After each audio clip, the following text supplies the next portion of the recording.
स्वागत है आपका दोस्तों बिहार न्यूज में। मैं हूं फिरदौस गनी और आप देख रहे हैं केडीवी लाइव। दोस्तों आज हो चुका है बृहस्पतिवार 3 जुलाई 2025। तो आज की पूरे बिहार की टॉप न्यूज लेकर आए हैं आपके लिए। वीडियो शुरू करने से पहले आपसे रिक्वेस्ट है कि अगर आप पहली बार इस चैनल पर आए हैं तो चैनल को सब्सक्राइब करके बेल आइकन को प्रेस कर दीजिए और साथ ही साथ वीडियो को लाइक कर दीजिए, अपने दोस्तों के साथ शेयर भी कीजिएगा। तो चलिए चलते हैं आज की खबरों की ओर। दोस्तों आज बिहार न्यूज़ की शुरुआत सबसे पहले करेंगे कि क्या बिहार की वोटर लिस्ट में एनआरसी छुपा हुआ है। जी ये कहना मेरा नहीं है। दरअसल बात है कि तेजस्वी यादव ने हाल ही में चुनावी प्रक्रिया और बिहार की मतदाता सूची में हो रहे बदलाव को लेकर के गहरी आपत्तियां दर्ज कराई है। उन्होंने आरोप लगाया है कि प्रक्रिया एनआरसी के समान है और ये मतदाताओं को अनुचित रूप से बाहर करने की साजिश हो सकती है।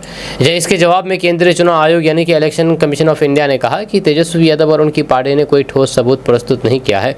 इसके बावजूद भी आयोग ने 2 जुलाई शाम 5 बजे तक उनसे मिलने का आमंत्रण दिया है ताकि वे अपने सवालों और फिर आपत्तियों को सामने रख सके। वहीं पर इलेक्शन कमीशन ऑफ इंडिया ने स्पष्ट किया है कि जो मतदाता सूची में पहले से दर्ज है उन्हें किसी भी दस्तावेज की जरूरत नहीं है। जिन नए नामों को जोड़ा जाना है उनके लिए नागरिकता प्रमाण की प्रक्रिया प्रावधान की अनुच्छेद 326 के तहत की जा रही है। जब वोटर आईडी बनवाने या फिर सूची में जुड़ने के लिए दस्तावेजों की मांग कोई नई बात नहीं है। हालांकि विवाद तब गहरा गया जब कुछ लोगों से माता पिता के जन्म प्रमाण पत्र मांगे गए, जिससे विपक्ष को ये कहने का मौका मिला है कि ये एनआरसी जैसी कवायद है। वहीं पर आरजेडी और विपक्षी दलों का कहना है कि ये मतदाता सूची का अपग्रेड नहीं बल्कि छटनी गरीब, दलित, प्रवासी और फिर दस्तावेजों से वंचित लोग अनजाने में बाहर हो सकते हैं। इससे लोकतंत्र की मूल भावनाओं को ठेस पहुंचती है। दोस्तों बिहार भाजपा प्रदेश कार्य समिति की कल बैठक हुई। जब बापू सभागार में आयोजित बैठक में शिरकत करने पार्टी के वरिष्ठ नेता और फिर रक्षा मंत्री राजनाथ सिंह पहुंचे थे। जब पार्टी कार्य समिति की बैठक में उस समय अजीबोगरीब स्थिति उत्पन्न हो गई जब वरिष्ठ नेता और फिर पूर्व केंद्रीय मंत्री अश्विनी कुमार चौबे मंच पर परिक्रमा करने लगे। जब वे कुर्सी पर सटे नाम को एक एक करके पढ़ते गए, अपना नाम कहीं नहीं दिखा तो आगे से घूमते हुए पीछे से निकल गए। जब बापू सभागार में आयोजित भाजपा प्रदेश कार्य समिति की बैठक में पूर्व केंद्रीय मंत्री अश्विनी कुमार चौबे के साथ खेल हो गया। वह जब मंच पर आए तो आगे से अपनी सीट देखने लगे। उन्होंने आगे से पीछे तक घूम करके अपना नाम देखा, लेकिन किसी भी कुर्सी पर उसका नाम नहीं सटा गया था। लिहाजा मन महसूस करके वापस लौट गए। अश्विनी चौबे जब अपनी सीट तलाश रहे थे तो उस वक्त दल के कई वरिष्ठ नेता मंच पर मौजूद थे। जब केंद्रीय मंत्री गिरिराज सिंह स्थिति को भांप गए, वे अपनी सीट पर खड़े होकर के स्थिति को सामान्य करने की कोशिश की। अश्विनी चौबे ने देखा कि उनके लिए मंच पर कुर्सी नहीं लगाई गई है, लिहाजा इज्जत बचाते हुए आनंद फानन में तेज गति से वहां से निकल गए। दोस्तों अब बिहार में पंचायत सचिव जन्म मृत्यु प्रमाण पत्र जारी कर सकेंगे। नीतीश सरकार ने बड़ी जिम्मेदारी दे दी है, जहां अब लोगों को भी काफी ज्यादा राहत मिलेगी। दरअसल बात यह है कि बिहार में पंचायतों को मजबूत करने की दिशा में लगातार काम किया जा रहा है, जिसमें अब नीतीश सरकार ने पंचायत सचिव को बड़ी जिम्मेदारी सौंपी है। नीतीश सरकार ने जन्म और मृत्यु प्रमाण पत्र की प्रक्रिया को और सरल और सुलभ बनाने के लिए आने वाली परेशानी को दूर करने की कोशिश की है। सरकार के नए फैसले में अब पंचायत सचिव ही जन्म और फिर मृत्यु प्रमाण पत्र जारी कर सकेंगे। अब ये प्रमाण पत्र पंचायत स्तर पर ही बनाए जाएंगे। जब माना जा रहा है कि इससे ग्रामीणों को काफी राहत मिलेगी। जब पंचायत सरकार भवन में ही इन प्रमाण पत्रों का निर्माण एवं वितरण किया जाएगा। इस व्यवस्था के तहत प्रत्येक पंचायत सरकार भवन में एक अलग काउंटर खोला जाएगा जहां ग्रामीण अपना आवेदन जमा करेंगे। जब वहीं पर संबंधित पंचायत सचिव को विभाग की ओर से यूजर आईडी उपलब्ध कराई जा चुकी है। अब उनके माध्यम से जन्म एवं मृत्यु प्रमाण पत्र बनना शुरू हो चुका है। जब पंचायती राज विभाग द्वारा प्रथम चरण में पताही प्रखंड के 5 पंचायतों को चिन्हित किया गया है, जहां पर पंचायत सचिव को कंप्यूटर उपलब्ध करवा दिए गए हैं। पंचायत सचिव स्तर पर आवेदन का सत्यापन किया जाएगा और फिर आवश्यक दस्तावेजों की जाँच के बाद वहीं से प्रमाण पत्र जारी कर दिए जाएंगे। ये नई व्यवस्था ग्रामीणों के लिए समय, पैसा और फिर मेहनत तीनों की बचत करेगी। अब तक ग्रामीणों को प्रमाण पत्र बनवाने के लिए प्रखंड संख्या के पदाधिकारी कार्यालय तक जाना पड़ता था, जहां पर सीमित स्टाफ और फिर संसाधनों के कारण लंबी कतारें लगती थी। अब 30 दिनों के भीतर आवेदन किए जाने पर पंचायत सचिव प्रमाण पत्र जारी करेंगे। अगर जेडीयू की 25 सीटें आई तो राजनीति छोड़ दूंगा, ये कहना मेरा नहीं है, ये कहना है प्रशांत किशोर का। प्रशांत किशोर ने बड़ी ही भविष्यवाणी कर दी है।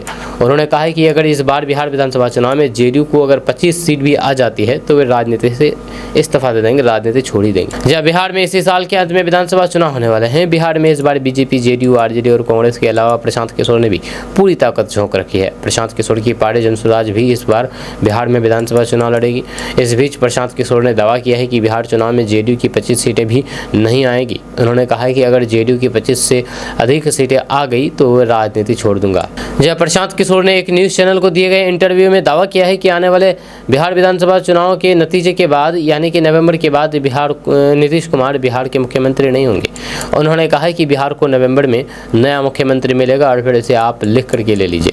प्रशांत किशोर ने दूसरी भविष्यवाणी करते हुए कहा कि आने वाले विधानसभा चुनाव में जेडीयू यानी कि तीर सिंबल को 25 से अधिक सीटें नहीं आएंगी। उन्होंने कहा है कि अगर जेडीयू को 25 से अधिक सीटें आ गई तो फिर मैं राजनीति छोड़ दूंगा। मैंने बंगाल में भी कहा था और अभी भी कह रहा हूं। प्रशांत किशोर ने तीसरी भविष्यवाणी करते हुए दावा किया है और कहा कि बिहार के 60% से अधिक लोग बदलाव चाहते हैं।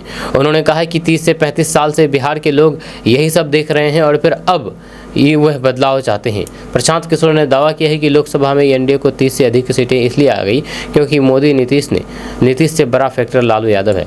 जब लोग बीजेपी और जेडीयू को इसलिए वोट देते हैं ताकि फिर से लालू यादव सत्ता में न आए। वहीं पर प्रशांत किशोर ने कहा है कि बीजेपी बिहार में 100 सीट के लिए ही लड़ रही है जबकि बहुमत के लिए 120 सीट चाहिए। उन्होंने कहा है कि बीजेपी महाराष्ट्र और फिर हरियाणा जीत गई लेकिन बिहार अकेले दम पर नहीं जीत सकती है।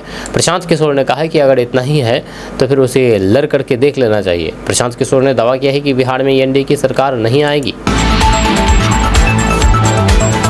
दोस्तों, बिहार सरकार अब बिहार के युवाओं को हर महीने 6,000 रुपये उनके बैंक अकाउंट में भेजेंगे। अगर आप बिहार के रहने वाले हैं तो और युवा हैं तो आपके लिए बहुत अच्छी खबर है क्योंकि नीतीश सरकार अब आपके बैंक में 6,000 रुपये हर महीने भेजेंगे। अच्छा, वो कैसे? हम है ना अभी आपको डिटेल से इसके बारे में बताएंगे। आपको बता दें कि बिहार के मुख्यमंत्री नीतीश कुमार ने युवाओं के लिए नगद प्रोत्साहन की घोषणा की है जिसके तहत 12वीं पास करने वालों को 4,000 रुपये, IIT या फिर डिप्लोमा धारकों को 5,000 रुपये और इंटर्नशिप करने वाले स्नातक या फिर स्नातकोत्तर को 6,000 रुपये महीने दी जाएगी।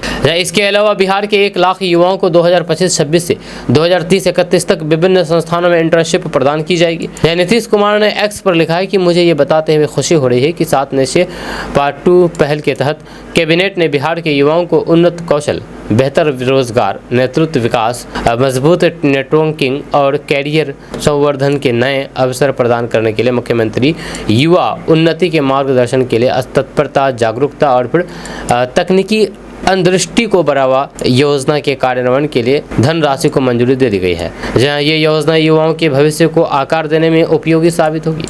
वहाँ पर योजना की मुख्य जानकारी के बारे में बात की जाए तो योजना के तहत 12वीं कक्षा पास प्रशिक्षित युवाओं को 4,000 रुपये प्रतिमाह मिलेंगे। IIT या फिर डिप्लोमा धारकों को 5,000 रुपये प्रतिमाह दिए जाएंगे। इंटर्नशिप करने वाले स्नातक या फिर स्नातकोत्तर को 6,000 रुपये प्रतिमाह मिलेंगे। राज्य के कुल 1 लाख युवाओं को 2025-26 से 2031-31 की अवधि के दौरान विभिन्न संस्थानों में इंटर्नशिप की पेशकश की जाएगी। दोस्तों, बिहार के चर्चित यूट्यूबर मनीष कश्यप 7 जुलाई को पटना के बापू सभागार में प्रशांत किशोर की उपस्थिति में जनसुराज में शामिल होंगे। ये ऑफिशियल जानकारी खुद मनीष कश्यप ने सोशल मीडिया के फेसबुक अकाउंट पर से पोस्ट करके दी है। जब मनीष कश्यप प्रशांत किशोर से मिलने पहुंचे थे आज, जब दोनों ने खुले मैदान में पेड़ के नीचे मुलाकात की। मनीष कश्यप ने पीले शर्ट की बंडी और नीले रंग की पैंट पहन रखी थी। जहाँ इतना ही नहीं, मनीष कश्यप ने राहुल गांधी की तरह हाथ में संविधान रखा था। जी हाँ, आपको बता दूं कि बिहार विधानसभा चुनाव में अब कुछ ही महीने बाकी रह गए हैं, लेकिन इससे पहले चर्चित यूट्यूबर मनीष कश्यप ने कुछ दिनों पहले ही भाजपा से अलग होने की घोषणा कर दी। जहाँ दरअसल ये ऐलान उन्होंने मनीष कश्यप के साथ PMCH में हुई घटना के बाद ही कर दी थी। जब पार्टी से अलविदा होते हुए मनीष कश्यप ने यह बताया था कि भाजपा में शामिल होने से पहले वे अपने क्षेत्र से लोकसभा का चुनाव लड़ने की घोषणा की थी। जिसके बाद भाजपा के कई बड़े नेता उन्हें ये कहकर के भाजपा में शामिल कर लिया कि आम जनता के लिए वे जो करना चाहते हैं पार्टी में शामिल होकर के बेहतर तरीके से वे कर सकते हैं। लेकिन PMCH की घटना के बाद मनीष कश्यप का निर्णय बदल गया और तब मनीष कश्यप ने कहा कि मुझे ऐसा लगता है कि भारतीय जनता पार्टी यानी कि बीजेपी में रह करके वे बेरोजगारी और फिर पलायन जैसे मुद्दों पर जोरदार तरीके से आवाज़ नहीं उठा पाएंगे। इस वजह से उन्होंने भाजपा छोड़ने का निर्णय लिया है। जब PMCH की घटना के बाद मनीष कश्यप चनपटिया गए और फिर उन्होंने अपने क्षेत्र के कई इलाकों का दौरा किया। इस दौरान उन्होंने कई लोगों से मुलाकात भी की। इसके बाद उन्होंने भाजपा को छोड़ने का फैसला किया, जहाँ अब वह 7 जुलाई को बाबू सभागार में प्रशांत किशोर की उपस्थिति में जनसुराज में शामिल होंगे। दोस्तों, प्रशांत किशोर ने बड़ा बयान दिया है। उन्होंने कहा है कि नीतीश कुमार का जाना तय है।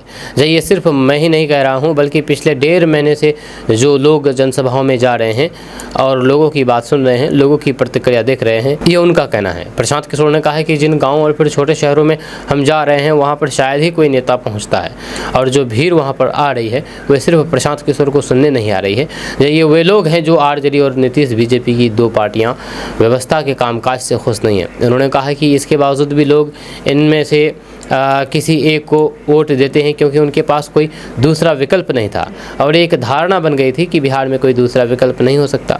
मगर जनसुराज के 3 साल के प्रयास ने लोगों में न सिर्फ विश्वास पैदा किया है, बल्कि उन्हें रास्ता भी दिखाया है कि जनसुराज एक विकल्प हो सकता है। प्रशांत किशोर ने कहा है कि नीतीश कुमार को बिहार ने देखा है। जब बिहार में पिछले 1 महीने में लड़कियों के साथ गलत काम करने की 5 घटनाएं हुई है। अगर नीतीश कुमार सक्रिय है तो क्या उन्होंने इस घटनाओं पर कोई टिप्पणी की है?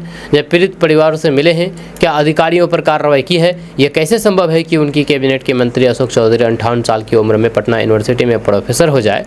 बिहार चुनाव के बाद जेडीयू का अस्तित्व बचने वाला बिल्कुल नहीं है, यह कहना है प्रशांत किशोर का। जेडीयू पर भाजपा ने कब्जा कर लिया है। जी हाँ, मुकेश सहनी ने पटना के जेडीयू कार्यालय में पीएम नरेंद्र मोदी के साथ नीतीश कुमार के पोस्टर लगाए जाने पर कहा है कि जेडीयू समाप्त हो चुकी है, अब ये पार्टी सिर्फ नाम की बची है।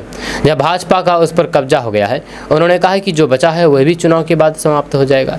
उन्होंने कहा है कि आने वाले दिनों में भाजपा नीतीश कुमार के सपनों को कुचलने का काम करेगी। उन्होंने जदयू कार्यालय में पीएम मोदी की तस्वीर लगाए जाने पर कहा है कि जदयू समाप्त हो चुकी है, अब ये पार्टी सिर्फ नाम की बची है। भाजपा का उस पर कब्जा हो गया है। उन्होंने कहा है कि जो बचा है वह भी चुनाव के बाद समाप्त हो जाएगा। उन्होंने कहा है कि आने वाले दिनों में भाजपा नीतीश कुमार के सपनों को कुचलने का काम करेगी। उन्होंने कहा है कि लोग सामाजिक न्याय को मजबूत देने के लिए वीआईपी के साथ जुड़ रहे हैं। उन्होंने कहा है कि आने वाले चुनाव में महागठबंधन की सरकार बनना तय है। दोस्तों, बिहार में देसी मछली पालन अब केवल एक परंपरा नहीं, बल्कि किसानों के लिए एक महत्वपूर्ण आय का स्रोत बन गया है। राज्य सरकार ने मत्स्य क्षेत्र को आत्मनिर्भर बनाने के लिए एक नई योजना शुरू की है, जो किसानों के लिए एक वरदान के समान है। जब माइनर कार्प और फिर कैटफिश जैसी देसी मछलियों के पालन को प्रोत्साहित करने के लिए सरकार 60% तक की सब्सिडी प्रदान कर रही है। इसका मतलब है कि कम लागत में अधिक लाभ। यदि आप बिहार के किसान हैं और फिर अपनी आय को दोगुना करना चाहते हैं, तो फिर ये आपके लिए एक सुनहरा अवसर है। आइए इस योजना के सभी पहलुओं को समझते हैं और फिर जानते हैं कि आप इसे कैसे लाभकारी बना सकते हैं। आपको बता दें कि बिहार सरकार का पशु एवं मत्स्य संसाधन विभाग देसी मछली पालन को बढ़ावा देने के लिए पूरी तरह से तैयार है।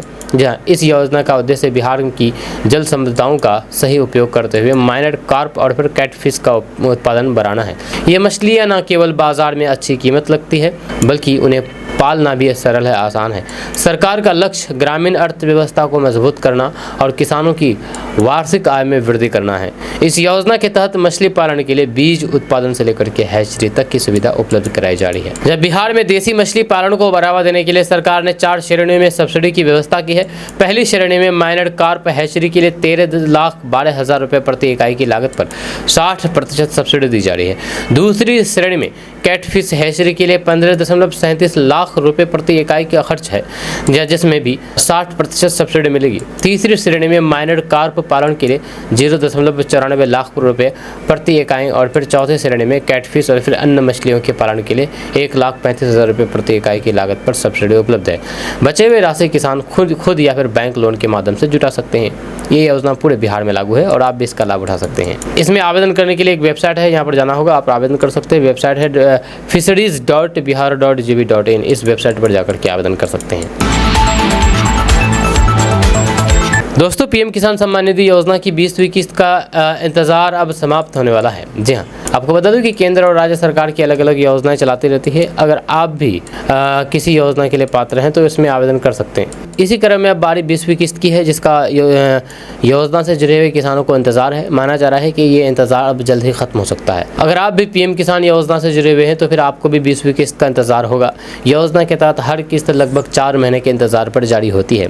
जैसे 17वीं किस्त जून 2024 में जारी हुई, तो फिर उसके 4 महीने के अंतराल पर 18वीं किस्त अक्टूबर 2024 में जारी हुई।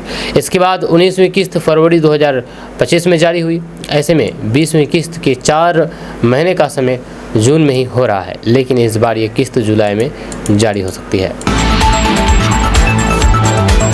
दोस्तों, देश में बेरोजगारी से परेशान युवाओं के लिए मोदी सरकार ने बड़ा और क्रांतिकारी कदम उठाया है।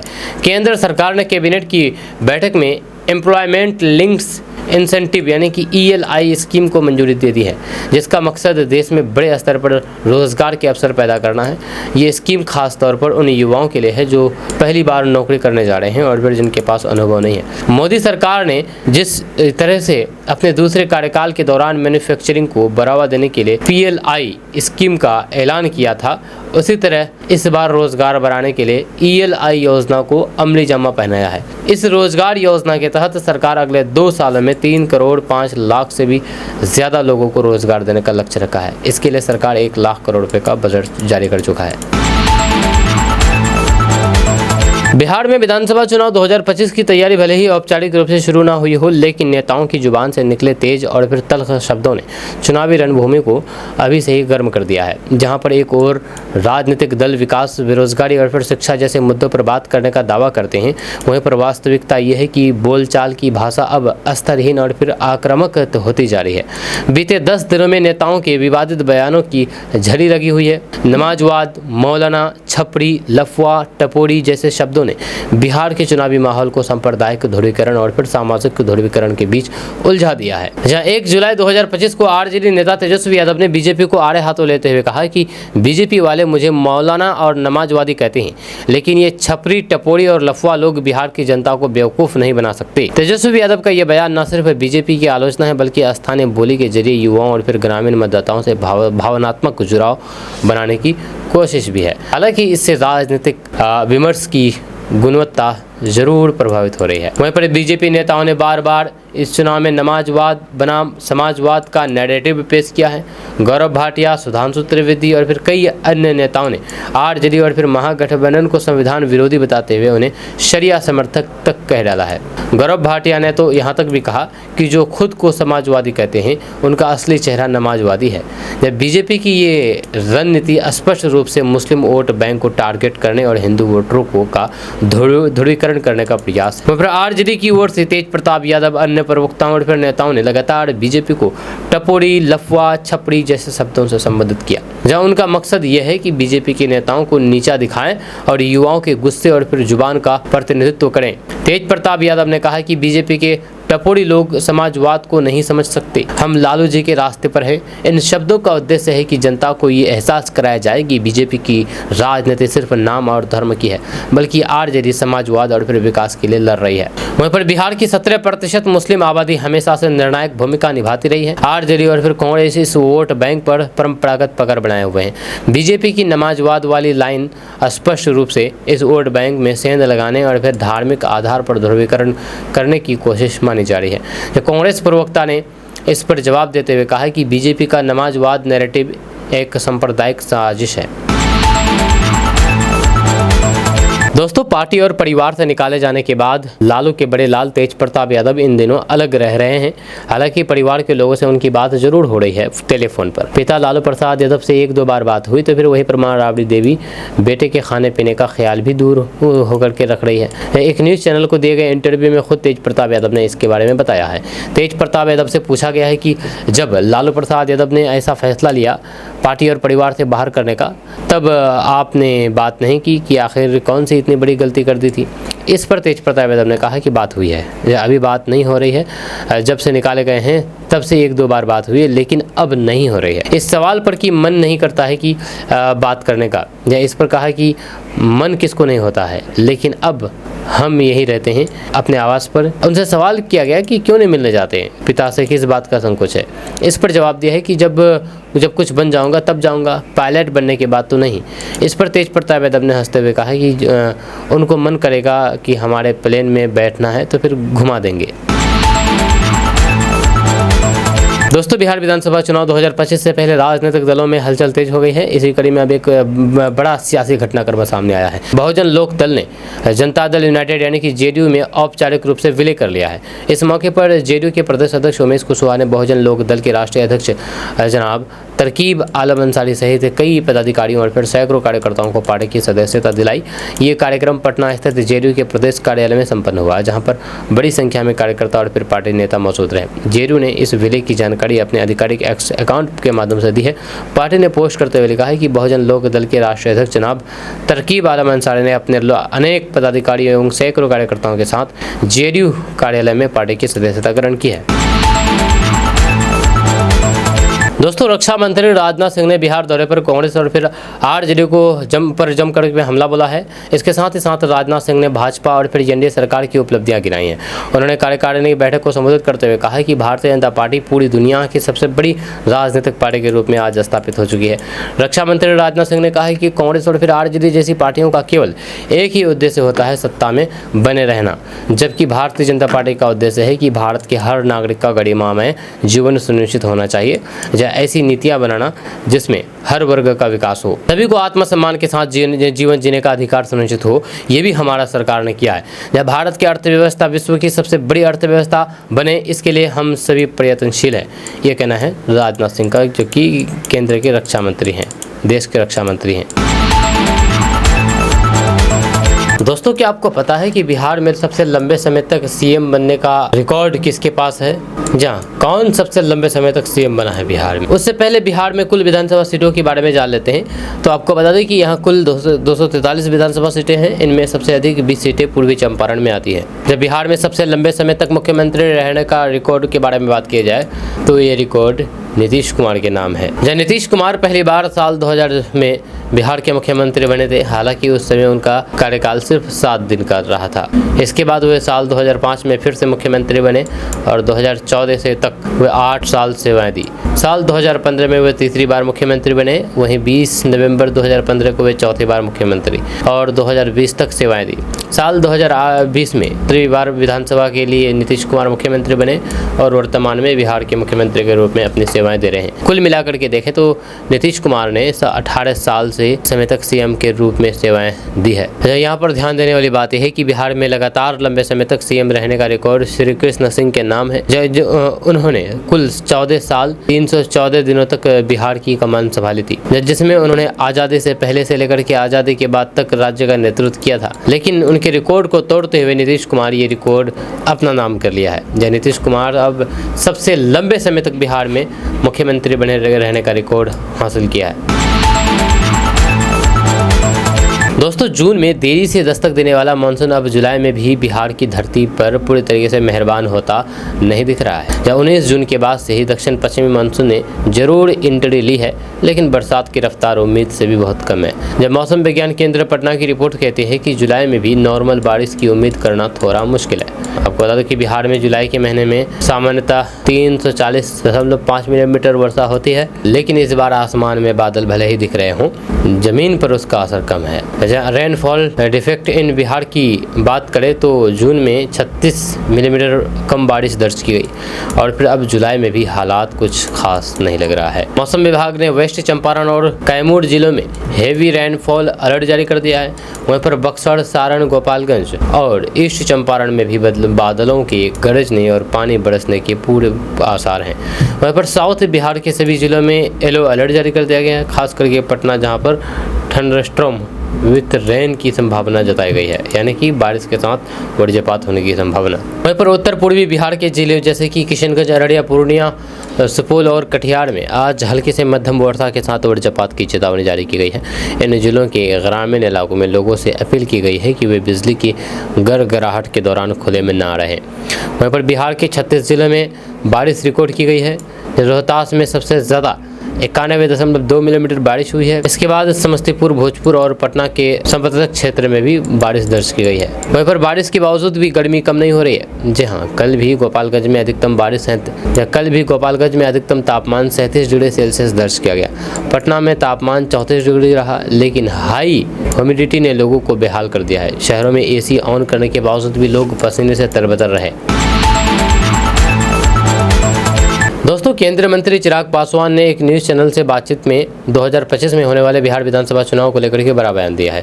उन्होंने कहा है कि चुनाव लड़ना चाहते हैं इस पर चिराग पासवान ने कहा कि मैंने ज़रूर सोचा है और मेरी पार्टी की ओर से सार्वजनिक भी कर दिया गया है कि मैं किसी सामान्य सीट से चुनाव लड़ूं। वहीं पर इस सवाल पर कि तेजस्वी यादव के क्षेत्र राघोपुर से आप चुनाव लड़ लें, इस पर चिराग पासवान ने कहा कि मैं हर परिस्थिति का सामना करने के लिए तैयार हूँ। तेजस्वी यादव जिस विधानसभा से चुनाव लड़ते हैं तो वो मेरी ही लोकसभा सीट के अंतर्गत है। कितनी सीटों पर चुनाव लड़ना चाहते हैं, इस पर कहा कि मैं गठबंधन धर्म की मर्यादा को तोड़ूंगा नहीं, मुझे ये सारी बातें गठबंधन के भीतर करनी है। वहीं पर एक न्यूज़ चैनल के इस सवाल पर कि कितनी सीटों पर इच्छा है, इसके जवाब में केंद्रीय मंत्री ने कहा कि मैं नंबर कभी कोट नहीं कर पाऊंगा, लेकिन हाँ इतना स्पष्ट है कि आज की तारीख में लोक जनशक्ति पार्टी रामविलास या फिर किसी भी घटक दल की जो ताकत है उसके अनुकूल उसको ज़रूर सीटें मिलनी चाहिए।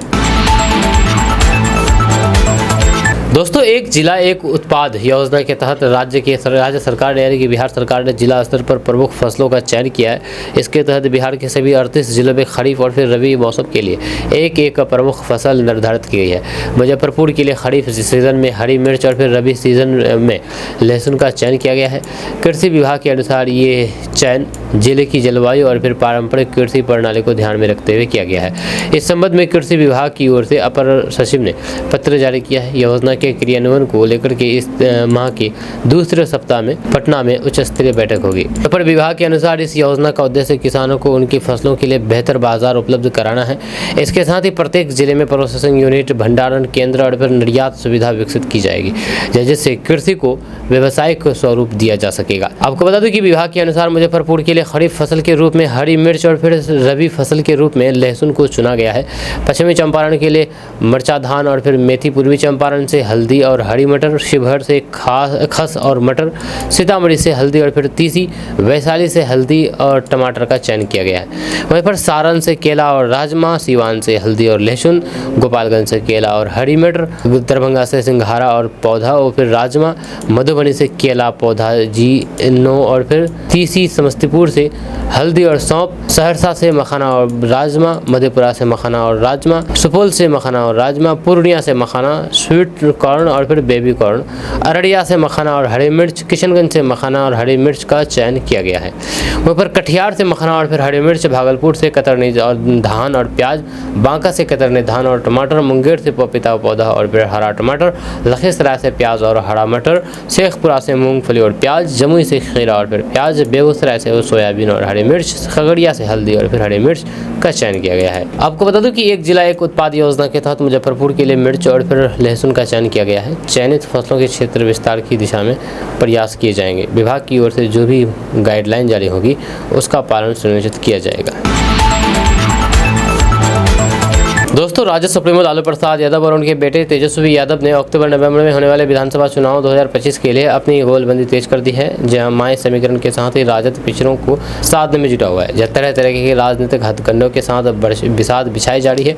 वहीं पर सत्ता पक्ष की ओर से बिहार के मुख्यमंत्री नीतीश कुमार के चहेते और फिर उनकी कैबिनेट के ग्रामीण कार्य मंत्री अशोक चौधरी ने मोर्चा संभाला है। वहीं पर बिहार विधानसभा चुनाव 2025 के पहले राजद कांग्रेस की अगुवाई वाले विपक्ष पर कड़ा प्रहार करते हुए उन्होंने लालू प्रसाद यादव को चरवाहा विद्यालय की राजनीतिक सोच वाला बता दिया है। जहां लालू के बेटे तेज प्रताप यादव और राहुल गांधी को निशाने पर लेकर के लताड़ते हुए अशोक चौधरी ने कहा है कि विपक्ष ने बिहार चुनाव 2025 के पहले ही अपनी हार मान ली है। दोस्तों, जेडीयू कार्यालय और फिर अन्य जगहों पर बीते मंगलवार को एक पोस्टर लगाया गया था, जिसमें प्रधानमंत्री मोदी और फिर मुख्यमंत्री नीतीश कुमार दोनों दिख रहे थे। जब दोनों नेताओं के साथ में तस्वीर लगा करके ये संदेश देने की कोशिश की गई कि एनडीए में कोई खटपट नहीं है। इस बीच आज लालू प्रसाद यादव ने पीएम मोदी और सीएम नीतीश कुमार पर जमकर के हमला बोला है। जी हाँ, आरजेडी सुप्रीमो लालू प्रसाद यादव ने एक्स पर अपने पोस्ट में नीतीश कुमार और फिर मोदी की तस्वीर शेयर करते हुए लिखा कि चुनाव के वक्त बिहार की गलियों में झूठे वादों की फ्री डिलीवरी करने वाले जुमलेबाज अब खूब घूमेंगे। यह तस्वीर में पीएम मोदी और फिर नीतीश कुमार को डिलीवरी बॉय बना करके दिखाया गया है। वहीं पर लालू प्रसाद यादव की ओर से शेयर की गई तस्वीर पर लिखा गया है कि झूठे वादों की फ्री डिलीवरी। जी हाँ, बिहार की गलियों में 2 डिलीवरी बॉय देखे गए, एक के बैग में अच्छे दिन और दूसरे के बैग में विशेष राज्य का दर्जा। 10 साल से डिलीवरी पेंडिंग है, लेकिन दोनों कह रहे हैं कि ऑर्डर तो कन्फर्म है। दोस्तों, बिहार सरकार ने बिहार के युवाओं को प्रैक्टिकल अनुभव देने के उद्देश्य से मुख्यमंत्री प्रतियोगी योजना लागू की गई है। इंटर, IIT और फिर ग्रेजुएशन के बाद इंटर्नशिप करने वाले छात्रों को हर महीने 4,000 से 6,000 रुपये मिलेंगे। योजनाओं को श्रम संसाधन विभाग ने प्रस्तावित किया था, जिसे अब कैबिनेट की मंजूरी मिल चुकी है। इंटर्नशिप की अवधि 3 महीने से लेकर के 1 साल तक हो सकती है, जहाँ इससे छात्रों को शिक्षा के साथ साथ कार्य अनुभव का भी लाभ मिलेगा। जो छात्र ग्रेजुएशन के बाद इंटर्नशिप करेंगे उन्हें 6,000 रुपये प्रति माह की वित्तीय सहायता दी जाएगी। वहीं पर 12वीं पास या फिर IIT छात्रों को 4,000 से 5,000 रुपये तक की राशि मिलेगी। योजना के तहत राशि सीधे छात्रों के खाते में DBT के जरिए ट्रांसफर की जाएगी। इससे पढ़ाई के बाद बेरोजगारी की समस्या से जूझ रहे युवाओं को बड़ी राहत मिलेगी। ये कदम राज्य के युवाओं को आत्मनिर्भर बनाने की दिशा में अहम माना जा रहा है। वहीं पर अगर कोई छात्र अपने गृह जिले से बाहर किसी दूसरे जिले में इंटर्नशिप करता है तो फिर उसे 2,000 रुपये अतिरिक्त दिए जाएंगे। ये सहायता अधिकतम 3 महीने तक मिलेगी। इसका मकसद छात्रों को बेहतर अवसरों के लिए बाहर निकलने को प्रोत्साहित करना है। जिन छात्रों को दूसरे जिले में रहने और फिर खाने का खर्च झेलना पड़ता था, उसके लिए ये बड़ी राहत होगी। दोस्तों, बिहार की राजनीति एक बार फिर से उबाल पर है। विधानसभा चुनाव की सर्द फिजाओं में अब गर्म हवाएं बहने लगी हैं। जहां आरोपों के अंगारे, इशारों की आग और जुबानी बमबारी के इस मैदान में अब एक नया मोर्चा खुल गया है। केंद्रीय मंत्री चिराग पासवान के जीजा और फिर जमुई से सांसद अरुण भारती की कलम से निकले सियासी तीरों ने JDU खेमे में हलचल मचा दी है। अरुण भारती ने सोशल मीडिया X पर एक ऐसा वाक्य लिखा है जिसने सूखे मैदान में चिंगारी का काम किया है। ये वाक्य जितना साधारण लगता है उतना ही सादा हुआ सियासी तंज है। अब सवाल ये उठता है कि ये तीर किसके सीने में चीरने चला, जीतन राम मांझी या फिर खुद मुख्यमंत्री नीतीश कुमार। वहीं पर वरिष्ठ पत्रकार और फिर सियासी पंडितों के माने तो ये हमला दो तरफा है। एक तरफ मांझी के हालिया बयान पर पलटवार, जहाँ पर उन्होंने कहा था कि राजनीति में जोश नहीं होश जरूरी है, और दूसरी तरफ नीतीश कुमार पर कटाक्ष, जिनका सत्ता से इस्तीफा और फिर बहुमत की राजनीतिक वर्षों से चर्चाओं में रही है। वहीं पर इस पूरे घटनाक्रम में सबसे बड़ा धमाका तब हुआ जब अरुण भारती ने साफ कर दिया है कि पार्टी अब चिराग पासवान को विधानसभा चुनाव में उतारने की तैयारी में है। वहीं पर शाहबाद की जनता की मांग, पार्टी का सर्वेक्षण और फिर कार्यकर्ताओं की पुकार सब एक ही सुर में गूंज रहे हैं कि अब दिल्ली नहीं बल्कि बिहार चाहिए चिराग। वहीं पर राजनीतिक गलियारों में यह भी सवाल है कि क्या चिराग पासवान केंद्रीय मंत्रिमंडल से इस्तीफा दे देंगे। इस पर भी अरुण भारती ने स्पष्ट कर दिया है कि बिना बहुमत साबित किए चिराग पासवान नहीं देंगे। यानी कि ये लड़ाई अब न सिर्फ जमीन की है बल्कि जिम्मेदारी की भी है। चिराग पासवान की सियासत में अब चिराग की एंट्री सिर्फ उजाला नहीं लाएगी बल्कि एक ऐसा तूफान बन सकती है जो सत्ता की काया पलट दे। बहरहाल अंत में सवाल यही रह जाता है कि मांझी और नीतीश किसके निशाने पर हैं, या फिर दोनों ही इस सियासी चिराग की लो में झुलसने वाले हैं। दोस्तों, बिहार स्टूडेंट यूनियन की तरफ से पटना में डोमिसाइल नीति की मांग को लेकर के मार्च निकाला गया, जहां हजारों की संख्या में छात्र सड़क पर उतरे। आक्रोशित छात्रों ने बिहार सरकार के खिलाफ जमकर के नारेबाजी की। चुनावी वर्ष में डोमिसाइल नीति की मांग तेज हो गई है। छात्रों ने नारा लगाया है कि डोमिसाइल नीति नहीं तो वोट नहीं। आपको बता दें कि बिहार स्टूडेंट यूनियन के अध्यक्ष दिलीप कुमार और छात्र छात्राओं ने कहा कि बिहार में जल्द डोमिसाइल नीति लागू की जाए। बिहार में प्राथमिक शिक्षक भर्ती में 100% डोमिसाइल आरक्षण लागू की जाए। माध्यमिक एवं उच्च माध्यमिक शिक्षक, पुलिस, BPSC और फिर अन्य सरकारी नौकरियों में कम से कम 90% सीटें स्थानीय उम्मीदवारों के लिए आरक्षित की जानी चाहिए। वहीं पर प्रदर्शन करने वालों ने कहा कि मुख्यमंत्री नीतीश कुमार से मिलकर के हम लोग अपनी मांगों को रखना चाहते हैं। जब हम लोगों की नहीं सुनी गई तो फिर चुनाव में NDA सरकार को वोट की छोड़ देंगे। डोमिसाइल नीति लागू नहीं होने के कारण दूसरे राज्य के युवा यहां आकर के नौकरी पा रहे हैं और फिर बिहारी युवा छात्रों का हक मारा जा रहा है। बिहार की सरकारी नौकरियों पर पहला अधिकार बिहार के युवाओं का है। देश के कई राज्यों में पहले से ही सरकारी नौकरियों में स्थानीय आरक्षण लागू है, जिसके कारण बिहार के युवाओं को नौकरी पाने में काफ़ी दिक्कतों का सामना करना पड़ रहा है। वहीं पर छात्रों ने कहा कि पिछले महीने 5 जून को भी लोगों ने सड़कों पर उतरे थे, लेकिन हम लोगों की मांगों को अनदेखी कर दी गई। पूरे बिहार में आंदोलन करेंगे। दोस्तों, बिहार में BJP की टेंशन, लालू नीतीश नहीं बल्कि ये दूसरी पार्टी बनाने वाले हैं। 17% वोट बैंक पर इनका फोकस है। दरअसल बिहार में इस साल के अंत में विधानसभा चुनाव 2025 होने वाले हैं। इसी को देखते हुए इन दिनों बिहार में राजनीतिक सरगर्मियां तेज हो चुकी है। जब बीते दिनों यहाँ पर गांधी मैदान में इमारत शरिया ने बड़ी रैली की थी। इस रैली में काफ़ी संख्या में अल्पसंख्यक समाज और फिर अन्य लोग पहुंचे थे। आपको बता दूं कि इमारत शरिया धार्मिक संगठन है जो कि इस्लाम और फिर शरिया के सिद्धांतों पर काम करता है। ये संगठन खास तौर पर बिहार, उड़ीसा और फिर झारखंड में सक्रिय है। जानकारी के अनुसार बिहार में कुल जनसंख्या का करीब 17.7% मुस्लिम वोट बैंक है। इस वोट बैंक पर इंडिया गठबंधन, एनडीए, हिंदुस्तानी अवाम मोर्चा, राष्ट्रीय जनता दल और फिर अन्य सभी राजनीतिक पार्टियों की नजर है। जो आपको बता दें कि 2023 की जाति आधारित जनगणना के अनुसार बिहार की कुल जनसंख्या 13 करोड़ है, जबकि इससे पहले 2011 की जनगणना में प्रदेश की यानी कि बिहार की जनगणना 10 करोड़ 41 लाख थी। आपको बता दें कि इमारत शरिया की रैली में तेजस्वी यादव, दीपांकर भट्टाचार्य, पप्पू यादव और फिर इमरान प्रतापगढ़ी सरीखे इंडिया गठबंधन के कई नेता शामिल हुए। बिहार में कुल 243 विधानसभा सीटें हैं। इनमें से करीब 47 सीटों पर बड़ी संख्या में मुस्लिम मतदाता है। आपका इसके बारे में क्या कहना है नीचे कमेंट बॉक्स में कमेंट करके जरूर बताइएगा। मिलते हैं नेक्स्ट वीडियो के साथ। जय हिंद, जय भारत।